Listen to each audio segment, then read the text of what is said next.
I've been threatened after you guys left. I was threatened to like a bizarre level. Threatened about what? Well, there's just that I want out of this whole game. I want out of all of this mess.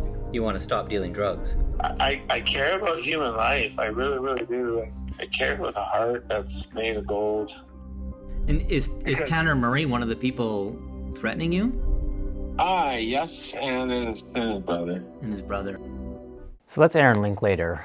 It's even hard just to hear his voice, and now that we know what happened to him. But he was a man in Dawson Creek who had been dealing drugs for 30 years, knew everybody, was fairly high level in the community in that regard.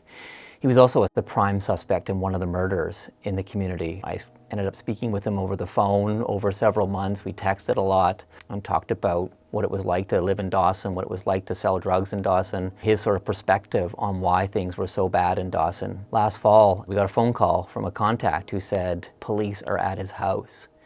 So we thought we should get over there. Our assumption initially was that he had been, charged or arrested, maybe for drug dealing, maybe in that murder where he was a suspect. We assumed we'd go over there and see them kind of marching him out in handcuffs. Eventually the coroner showed up and they wheeled his body out, and that was the day Aaron Linklater died.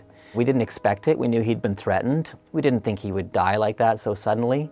His death is now being investigated as a murder. We got to know Aaron pretty well. I mean, yeah, he was a drug dealer. He was also a suspected murderer. He was a human. He had family. He had children. He was a smart guy, and it was hard to see his life end so quickly that way. I've spoken to his daughter since then. They're really struggling with his death. There's what you see on camera, but then there's all the stuff that happens off camera where you're just having conversations. And when someone dies in the middle of that, I mean, it touches us the same way it would touch any human. That was a tough day when Aaron passed away, and also dealing with all those other families that had lost family members. Obviously nothing compared to what the families are going through, but when you're a witness to something like that, it hits you as well.